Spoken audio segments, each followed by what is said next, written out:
नमस्कार, हमारे खास कार्यक्रम में आपका स्वागत है। मैं हूं ब्रजेंद्र। आज चर्चा करेंगे रोहिंग्या पर रार की। रोहिंग्या मुसलमानों पर बयान देकर शंकराचार्य स्वामी अविमुक्तेश्वरानंद ने छत्तीसगढ़ में सियासत का नया मुद्दा विपक्ष के हाथ में दे दिया है। इस बयान के बाद से सूबे में सियासी पारा गर्म हो चुका है। जहां कांग्रेस रोहिंग्या मुद्दे को केंद्र सरकार का पेपर बता रही है, तो वहीं बीजेपी राज्य सरकार पर सवाल खड़े कर रही है। देखिए रिपोर्ट। बेबाक बयानों के जरिए पहचाने जाने वाले शंकराचार्य स्वामी अविमुक्तेश्वरानंद एक बार फिर से अपने बड़े बयान के जरिए सुर्खियां बटोरते नजर आ रहे हैं। इस बार अविमुक्तेश्वरानंद ने रोहिंग्या मुसलमानों की संख्या छत्तीसगढ़ में बढ़ने की बात कही है, जिसे लेकर अब प्रदेश में राजनीति भी शुरू हो गई है। दरअसल छत्तीसगढ़ के कवर्धा जिले में स्वामी अविमुक्तेश्वरानंद ने एक बयान दिया था। उन्होंने मुस्लिम समुदायों को लेकर बात की और कहा भारत के मुसलमान हिंदुओं के साथ अच्छे से रहते हैं, जबकि बांग्लादेशी और म्यांमार से आए रोहिंग्या मुसलमान ही परेशानी का कारण हैं। स्वामी अविमुक्तेश्वरानंद का कहना है कि इन्होंने ही छत्तीसगढ़ में आकर मकान खरीद लिए हैं। छत्तीसगढ़ में अशांति फैलाने का काम ये ही कर रहे हैं। इनकी वजह से ही प्रदेश में अशांति का वातावरण बन रहा है। साथ ही उन्होंने ये भी कहा कि राज्य की सरकार को इस ओर ध्यान देने की आवश्यकता है। वो ये बताया गया है कि जो भारत में रहने वाले मुसलमान हैं वो तो साथ में रहना सीख चुके हैं, वो उतना समस्या नहीं करते हैं। इधर बीच में जो विदेशी मुसलमान बांग्लादेश से और बर्मा आदि, जिसमें रोहिंग्या प्रमुख हैं, जब वहां से भगाए गए बौद्धों के द्वारा, तो उनकी बहुत बड़ी मात्रा भारत में प्रवेश कर चुकी है, करोड़ों की संख्या में। अलग अलग प्रदेशों में वो जाकर के शरण ले रहे हैं। उन्हीं में से बहुत सारे छत्तीसगढ़ की भी शरण ले रहे हैं और छत्तीसगढ़ में आकर के उन्होंने जमीन खरीदी है, मकान खरीदी। पिछली बार जब हम लोग यहाँ आए थे कवर्धा में ही, तो यहाँ की नगर पालिका में हजारों एप्लीकेशन नागरिकता के पेंडिंग थे। वो किसके थे? एक तरह के उसमें नाम दिखाई देते थे। तो बहुत सारे सब जगहों पर रोहिंग्या और मुसलमान आकर के शरण ले रहे हैं और उन्हीं की जो प्रकृति है, उस प्रकृति का परिणाम ये हो रहा है कि यहाँ पर अशांति हो रही है। अब अविमुक्तेश्वरानंद द्वारा दिए गए बयान पर प्रदेश में सियासत शुरू हो गई है। इस बयान को लेकर बीजेपी से अध्यक्ष अरुण साहब ने कहा कि छत्तीसगढ़ में लगातार ये विषय आ रहा है कि बाहर के लोग आकर यहाँ रह रहे हैं और अपनी जमीन बना रहे हैं, जो छत्तीसगढ़ में चिंता का विषय है। इसे लेकर सरकार को गंभीरता से काम करना चाहिए। इसके अलावा उन्होंने आरोप लगाते हुए कहा कि सरकार इन्हें मदद कर रही है। छत्तीसगढ़ में बड़ी संख्या में लोग आए हैं और बाहरी लोग बड़ी चिंता का विषय है। देखिए, छत्तीसगढ़ में लगातार ये विषय आता रहा है कि बड़ी संख्या में बाहर के लोग आकर रह रहे हैं, जमीनें बना रहे हैं। ये छत्तीसगढ़ के लिए बड़ा चिंता का विषय है और जिस प्रकार से इस सरकार को इस विषय को लेकर गंभीरता से काम करना चाहिए, राज्य सरकार इनको मदद कर रही है और इसलिए ये छत्तीसगढ़ के लिए का विषय है। वहीं शंकराचार्य अविमुक्तेश्वरानंद के इस बयान पर कांग्रेस की भी प्रतिक्रिया सामने आई है। कांग्रेस के प्रमुख सुशीलानंद शुक्ला ने इसे बीजेपी का प्रोपेगेंडा बताया है। उन्होंने कहा कि शंकराचार्य जी के पास ये जानकारी कहां से आई। शंकराचार्य जी बहुत विद्वान हैं, हिंदुओं के सबसे बड़े धर्मगुरु हैं। उन्हें किसी ने गलत जानकारी दी है। छत्तीसगढ़ में कहीं भी रोहिंग्या मुसलमान नहीं है। अमित शाह और प्रधानमंत्री से पूछना चाहिए, छत्तीसगढ़ मध्य में स्थित है तो यहाँ कहां से रोहिंग्या आ गए? ये तो का फेलियर है। छत्तीसगढ़ में एक भी रोहिंग्या मुसलमान नहीं है। ये बीजेपी का प्रोपेगेंडा है। अब देखिए, शंकराचार्य के पास में ये जानकारी कहां से आई मुझे नहीं मालूम। मुझे ऐसा लगता है कि शंकराचार्य जी बहुत बड़े विद्वान हैं, हिंदुओं के सबसे बड़े धर्मगुरु हैं। गलत जानकारी दी है। छत्तीसगढ़ में कहीं पे भी एक भी रोहिंग्या मुसलमान नहीं है। जो भारतीय जनता पार्टी दावा करती है, तो भारतीय जनता पार्टी को अमित शाह से पूछना चाहिए, नरेंद्र मोदी जी से पूछना चाहिए कि छत्तीसगढ़ देश के मध्य में स्थित है, यहाँ पे बांग्लादेशी मुसलमान कैसे आ गए? ये तो अमित शाह जी का फेलियर है, मोदी का फेलियर है। तत्काल देश के गृह मंत्री और प्रधानमंत्री जी को इस्तीफा देना चाहिए। यदि बांग्लादेश से, दूसरे देश से भारत के मध्य में कोई विदेशी आता तो देश की केंद्र सरकार का फेलियर है। भारतीय जनता पार्टी को अमित शाह का इस्तीफा लेना चाहिए। उनकी बात में सच्चाई है। हम तो आज भी बोल रहे हैं कि छत्तीसगढ़ में एक रोहिंग्या मुसलमान नहीं है, भाजपा का प्रोपेगेंडा है। कुल मिलाकर सियासत का मुद्दा इस बार रोहिंग्या मुसलमान है। एक तरफ अविमुक्तेश्वर आनंद की इस बार भी इस मुद्दे को चिंता का विषय बताकर राज्य सरकार पर आरोप लगाती नजर आ रही है। वहीं दूसरी ओर कांग्रेस इस मुद्दे का पूरा ठीकरा केंद्र पर फोड़ इसे प्रधानमंत्री और अमित शाह का फेलियर बता रही है। अब आगे देखने वाली बात होगी कि आखिरकार रोहिंग्या मुसलमान के मुद्दे पर हो रही ये राजनीति आखिरकार कितनी दूर तलक जाती है। रायपुर से स्वराज एक्सप्रेस के लिए हेमंत शर्मा की रिपोर्ट। इस पर ज्यादा चर्चा के लिए हमारे साथ मौजूद है कांग्रेस प्रवक्ता नितिन भंसाली, बीजेपी प्रवक्ता राजीव चक्रवर्ती जी। नितिन जी आपका और राजीव जी आपका बहुत है चर्चा में। सबसे पहला मैं सवाल करूंगा नितिन जी आपकी सरकार है 4.5 साल से, लेकिन शंकराचार्य को लगता है कि यहाँ जो मुस्लिमों की आबादी बढ़ रही है, खासतौर पर रोहिंग्यास की, उसके लिए आपकी सरकार कहीं ना कहीं जिम्मेदार है।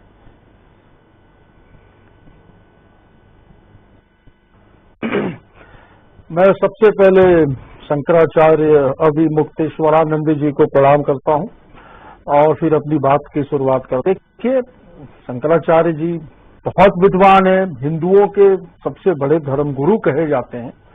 वो ऐसा क्यों कह रहे हैं, ये मेरी समझ से तो बिल्कुल है। मुझे ऐसा लगता है कि उन्हें गलत जानकारी दी गई है कि छत्तीसगढ़ में कोई रोहिंग्या मुसलमान हैं, वो म्यांमार से और बांग्लादेश से आए हैं, तो जानकारी नहीं है। और जैसा कि भाजपा के अध्यक्ष अरुण साव अभी आपकी टीवी में मैं देख रहा था, अपनी बाइट में बोल रहे थे कि ये बहुत दुख की बात है कि यहाँ पर ये घुसे हैं, ये बहुत खतरा है। तो अगर ऐसी कोई बात है तो इतने दिनों तक ये क्या कर रहे थे? इन्हें जानकारी देनी चाहिए। हमारी जानकारी में छत्तीसगढ़ में बिल्कुल भी कोई रोहिंग्या मुसलमान जैसी वाली रहने वाली कोई ऐसी बिल्कुल नहीं है। और यदि भारतीय जनता पार्टी इस प्रकार के आरोप लगाती है तो ये बिल्कुल सही बात है कि छत्तीसगढ़ जो भारत के देखिए आप मध्य में है जी, तो मध्य ये रोहिंग्या मुसलमान बांग्लादेश और म्यांमार से कैसे आए, ये बहुत बड़ा प्रश्न है। ये तो देश की सीमाओं पे बात चली गई और सीमाओं पे बात गई तो ये बात जो है वो अमित भाई शाह, राजनाथ सिंह और नरेंद्र मोदी जवाब दें इसका। पर मैं ये दावा करता हूं कि छत्तीसगढ़ में रोहिंग्या मुसलमान नाम की कोई चीज नहीं है। ठीक है चक्रवर्ती जी, राजीव जी आपकी पार्टी कही है कि सरकार इनकी मदद कर रही है, लेकिन जो शुक्ला जी कह रहे हैं कांग्रेस पार्टी के, वो तो सही कह रहे हैं। सरहद की जिम्मेदारी केंद्र सरकार के पास है। अगर कोई से घुसकर मध्य में छत्तीसगढ़ में आ रहा है तो उसके लिए तो फिर आपकी सरकार जिम्मेदार है।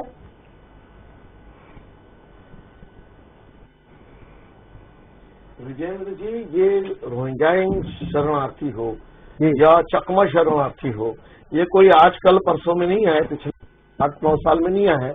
आप अगर इतिहास देखेंगे शरणार्थियों का जो जिससे विश्व जूझ रहा है, हालांकि बहुत पेचीदा मामला है, जो 2002 से इनका आना शुरू हो गया था।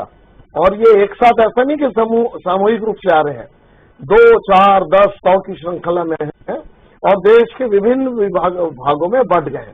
लेकिन दुर्भाग्यपूर्ण क्या हो रहा है कि जो आते हैं उन्हें जो वोटर आईडी दिलाता है, जो पहचान पत्र है, उस पार्टी के साथ उनका एक गठबंधन हो जाता है कि नहीं, इन लोगों ने मुझे बसाया है, हम इनको वोट देंगे। अब देखिए विजेंद्र जी की वोट की राजनीति जहां हो, तो जो हमारे अपने लोग हैं, जो हमारे जो असली जो पुराने मुस्लिम बंधु हैं, जो ईसाई बंधु हैं, जो हमारे यहाँ के मूल निवासी हैं, उनके कर जो शासक दल रहती है, जो यहाँ पर शासन कर रही है, उनको गुपचुप उनकी मदद कर रही है। और न केवल छत्तीसगढ़ में, ये पश्चिम बंगाल में ममता बनर्जी काम कर रही है, यही काम अरविंद केजरीवाल जी कर रहे हैं, यही काम यहाँ पर भूपेश बघेल जी कर रहे हैं। इनका काम है कि हमको वोट मिले, बहुत थोक के वो आ रहे हैं, आकर उन्हें वोट मिले। लेकिन साहब आप रहिए, कोई बात नहीं, शरणार्थियों को भारत के इतिहास रहा है। हमने तिब्बतियों को शरण दिया, बांग्लादेश से आए हिंदुओं को शरण दिया, हमने भूटान से आए हुए लोगों को शरण दिया, नेपाल से हमारा बहुत बड़ा व्यापक संधि है कि कभी भी आना जाना कर सके। लेकिन इन शरणार्थी बंधुओं के साथ ये दिक्कत है कि ये देश की जो शत्रु संस्थाएं ISI या दूसरे जो इंटेलिजेंस जो भारत की खराब जो विदेशी इंटेलिजेंस है उनके साथ ही सूत्रधार की भूमिका निभाते हैं और ये देश के लिए बहुत बड़ा खतरा। वही परम पूज्य शंकराचार्य जी ने कहा कि जो हमारे बंधु है वो तो हमारे ही लोग हैं, वो रच बस गए हैं, हमारे साथ उनकी सांस्कृतिक विरासत बहुत अच्छा लगा मुझे कि लेकिन ये जो बंधु आए हैं ये रोहिंग्या ये देश की सुरक्षा के लिए बहुत खतरनाक है और लगातार आ रहे हैं और दुर्भाग्य से राज्य सरकार इनकी गुपचुप। हम तो कहते हैं आप खुलेआम ऐलान करिए कि हम इनको कैंप लगाइए, हम इनको वोटिंग राइट दे रहे हैं, कैंप लगाइए, उनको मकान बना के दे रहे हैं, कैंप लगाइए और गुपचुप वोटिंग राइट दिए गए। कहाँ से गुपचुप बोलते हुए ये कौन है, कहाँ कुछ नहीं पता, कुछ नहीं पता। हवा में तीर मार रहे हैं, अपने विभाग में कहा जहां तक लगे वहां तक जानकारी दी गई है, बाकी कोई नहीं है। नितिन भाई, आपने कहा कि शंकराचार्य गलत जानकारी दी गई है, बिल्कुल दी गई है, तो आप सीधे सीधे बोलिए ना, बीजेपी के कहने पे वो कर रहे हैं, आप क्यों इधर उधर की बात कर रहे हैं? कहिए कि बीजेपी का चाहूंगा, अरे तो मिलना चाहूंगा और अरे भाई साहब मैं तो मिलना चाहूंगा उनसे और मैं यहाँ से डिबेट से निकलकर मिलूंगा और उनको ये हकीकत बताऊंगा कि आपको गुरु शंकराचार्य जी आपको गलत जानकारी दी गई है। बहुत पढ़े लिखे विद्वान है, पर आप जैसे लोग जो है ना, आप जैसे लोग कोई न कोई पहुंचो तो बताया हो गया रोहिंग्या मुसलमान घुस गए यहाँ, जैसे जैसे चुनाव नजदीक आएगा ना वैसे वैसे इस प्रकार के ये प्रोपेगेंडा करेंगे। मुद्दे तो है नहीं, मुद्दे जानकारी है ये एक भी रोहिंग्या मुसलमान कहाँ रहता है, किस जगह रहता है, ये मुझे जानकारी 1.5 महीने पहले जानकारी दीजिए। कहाँ पकड़ा है? छत्तीसगढ़ में कहाँ पकड़ा है? सिमी के आतंकवादी पकड़ा गए ना, हाँ पकड़ा गए ना, पकड़ा गए और कहाँ पर है? जेल में। तो ये सबसे पहले अगर पकड़ा है वो 2-4 लोगों ने, तो ये इंटेलिजेंस कहाँ का फेलियर हुआ मेरे भाई? ये इंटेलिजेंस फेलियर केंद्र की सीमाओं का, अमित भाई शाह का, राजनाथ सिंह का, नरेंद्र भाई मोदी का इंटेलिजेंस फेल हुआ। लेकिन छत्तीसगढ़ में देखिए ये खुद पे कि वो पकड़ा गए ना, पकड़ा गए तो जेल की सलाखों के पीछे है। छत्तीसगढ़ में कानून का राज है, उत्तर प्रदेश के जैसे जंगल का राज नहीं। बड़ा अच्छा लगता है, बहुत थोक के भाव में कांग्रेस को वोट देते हैं। बताओ कहाँ है? तो ये है, मैं तो पूछ रहा हूँ कहाँ है? भाई मेरा सवाल आपसे है, करो। अरे है ही नहीं, राजीव भाई हवा में तीर मार रहे हैं। आऊंगा आपके पास आऊंगा। राजीव भाई मेरा सवाल आपसे है, आपको सूट करता है जो मुद्दा आपसे रिलेटेड की पार्टी उठाती है उसे कोई अगर एनकेज करना चाहे तो आप पीछे लग जाते हैं? शंकराचार्य जी ने कहा, आपने बोला कि हाँ कानून व्यवस्था खराब है, यहाँ बस रहे लोग, लेकिन दिलीप के तोगड़िया जी ने कहा कि भूपेश बघेल अच्छा काम कर रहे हैं, तब तो आपने समर्थन नहीं किया उनका। प्रवीण तोगड़िया ने 2 दिन पहले आके बोला छत्तीसगढ़ में कि सरकार अच्छा काम कर रही है, हम तो कांग्रेस की सरकार की भी तारीफ करेंगे। विजेंद्र जी जी तो मोदी जी ने भी बोला, नितिन गडकरी ने भी बोला, केंद्रीय संसदीय समिति ने भी बोला, ये सब बोल रहे, यही नहीं, इनको नहीं पता क्या तकलीफ है। पहली बात है कि शंकराचार्य जी को कोई फीडिंग नहीं कर सकता, उनके पुत्र है, उनके देश भर में अनुयायी है, वो जहाँ जाते हैं उनके लाखों अनुयायी उनके जाके उनसे मिलूंगा भाई, शंकराचार्य जी मिलूंगा, प्रणाम करूंगा, उनका आशीर्वाद भी लूंगा। अपनी उनको जानकारी किसने? दूसरी बात, प्रवीण तोगड़िया जी जो संघ से निष्कासित है, जो अलग राह चल पड़े हैं, वो कुछ भी कहे हमको क्या लेना देना, वो सबकी केवल भारतीय जनता पार्टी राष्ट्रीय संघ को वो गाली बकते हैं राहुल गांधी की तरफ, और अभी सारे कांग्रेस के लोग उनकी आंखों के तारे हैं। तो हमको उनके बयान से न कोई लेना है न कोई देना है। सर तोगड़िया जी आपकी आंखों के तारे थे, बसको तक आपकी पार्टी के तारे थे तोगड़िया जी। नहीं ये हाँ अभी भी आंखों के पीछे का लेंस है, आज नहीं का लेंस, आज वो ठीक है, जो आदमी सच बोल रहे हैं, अरे भाई खराब, अरे भाई कांग्रेस के इस शोषित राज्य में इतना भ्रष्टाचार हो रहा है, घोटाला हो रहा है, बहुत अच्छा काम कर रहा है, तो कुछ पत्रकार के लोग धान और पैसा भी ले रहे हैं, पूरा बह रही है, आप युवा मोर्चा के गोबर भी बेच रहे हैं भाई कि छत्तीसगढ़ में रोहिंग्यान आगे बस गए, छत्तीसगढ़ में आतंकवादी लोग यहाँ पर पनाह ले रहे हैं, छत्तीसगढ़ में घोटाले की बारात निकल रही है, छत्तीसगढ़ में आम आदमी वो पुलवामा में महिलाएं सुरक्षित, चलो अब तो मजा आएगा। बच्चों के पुलवामा लोग हैं, बच्चों तक को नहीं छोड़ा इन लोगों ने। ये बता पाए की समस्या है, नहीं बता पाए कोई भोजपुर वाले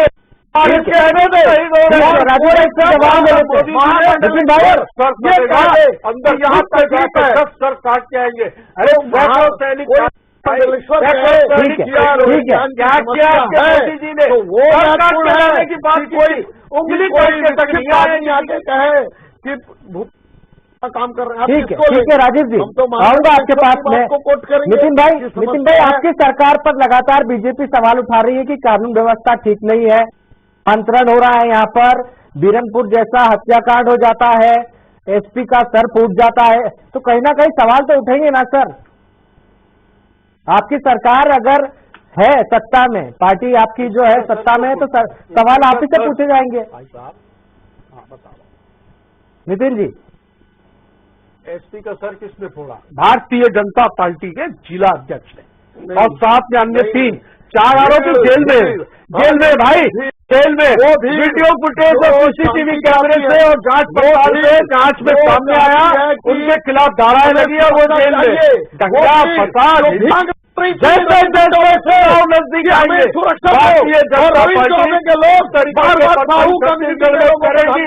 मैं छत्तीसगढ़ की जनता को हाथ करता हूँ, शांति व्यवस्था बनाए रखिएगा। इन लोगों के डहकावे या भड़कावे में आके कोई हिंसात्मक सरकार संवेदनशील, भीड़ का कोई धर्म नहीं होता। भीड़ क्या ये अधिकार देती है किसी का सर फोड़ देना, किसी की हत्या कर देना? ये भारतीय जनता पार्टी का बलवा है, बलवा हुआ था वहां पर, घायल हुए और अन्य जवानों को भी चोटें लगी थी।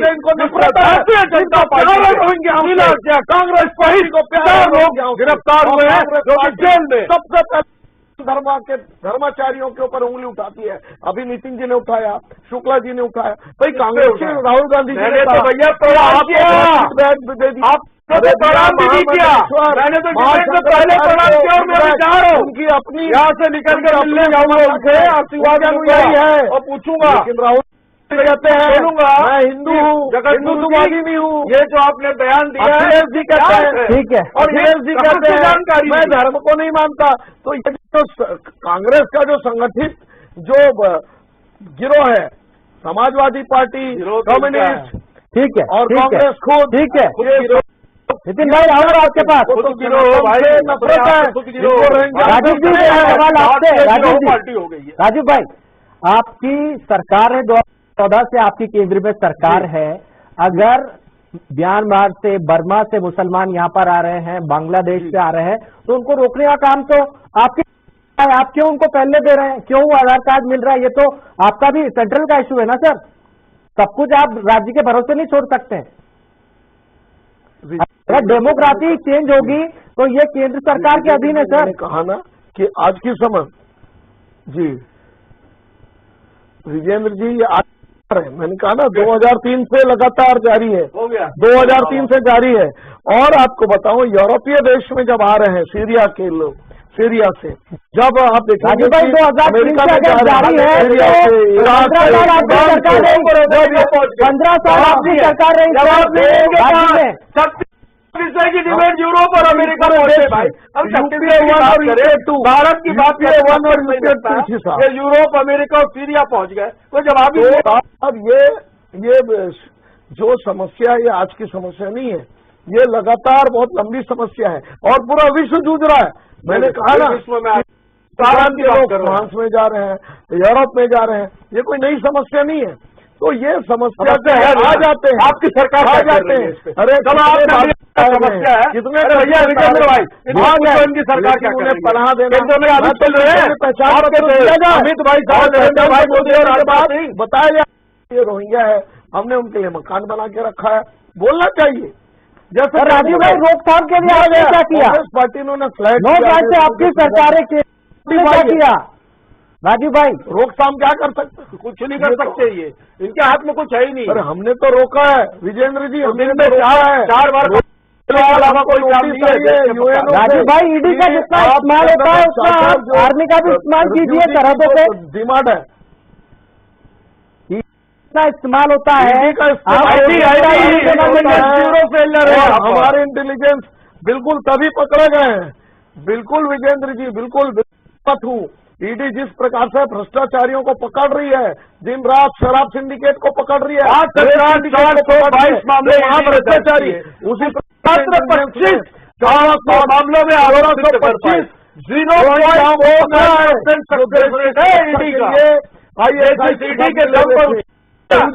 इनको बूथ में वोट नहीं दिलवाएगी।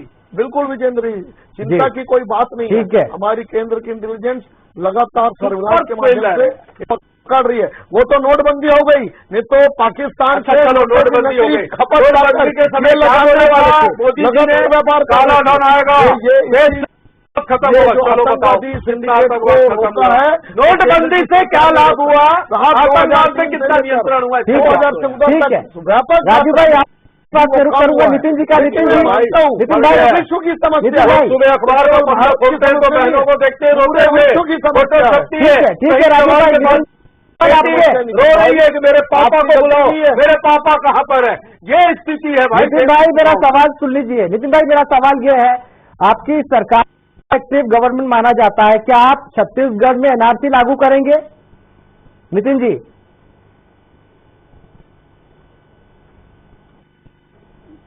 देखिए, ये लागू करना नहीं करना ये सब केंद्र सरकार का मामला है। इन्होंने बीच में काफी समय चुनावों के पहले और एक माहौल बनाया लागू करेंगे, और पूरे देश में इसका विरोध हुआ था। जी। ये बात से कोई भी ऐसा नहीं है, कोई भी व्यक्ति जो अवगत ना हो, जी। खुला विरोध हुआ था इसका। तो जो देश में जो लागू होगा वो सारे प्रदेशों पे लागू होगा। सारे प्रदेशों को ये देखना है कि ये करना है या नहीं करना है। और आज की स्थिति ये है कि ये डिबेट छत्तीसगढ़ के विषय पे हो रही थी। छत्तीसगढ़ के यदि देश की बात की जाती तो भी मुझे लगता है ठीक होता, पर भारतीय जनता पार्टी के प्रवक्ता मुझे अमेरिका, ब्रिटेन, सीरिया और ये विश्व की समस्या है यूरोप जी। पर यहाँ पे कोई जवाब नहीं दे पाए कि यहाँ पर क्या हो रहा है। सीरिया के लोग, सूडान के लोग फ्रांस में जा रहे हैं, यूरोपीय देशों में जा रहे हैं। ठीक उसी प्रकार चकमा और ये जो शरणार्थी है, नितिन जी, राजीव जी, आपका बहुत बहुत शुक्रिया चर्चा में भाग लेने के लिए। समय का अभाव है, इसलिए चर्चा को यहीं विराम देना होगा। कुछ महीने बाद छत्तीसगढ़ में विधानसभा चुनाव होने वाले हैं, जिसके चलते हर मुद्दे पर विपक्ष सरकार को घेरने में लगा हुआ है। खास तौर पर कानून व्यवस्था के मुद्दे पर कांग्रेस सरकार पर बीजेपी लगातार हमले कर रही है। ऐसे में शंकराचार्य के बयान से बीजेपी को नया मुद्दा हाथ लग गया है। अब देखना ये होगा कांग्रेस सरकार इसमें कैसे पार पाती है। चर्चा में इतना ही। आप देखते रहिए स्वराज एक्सप्रेस। नमस्कार।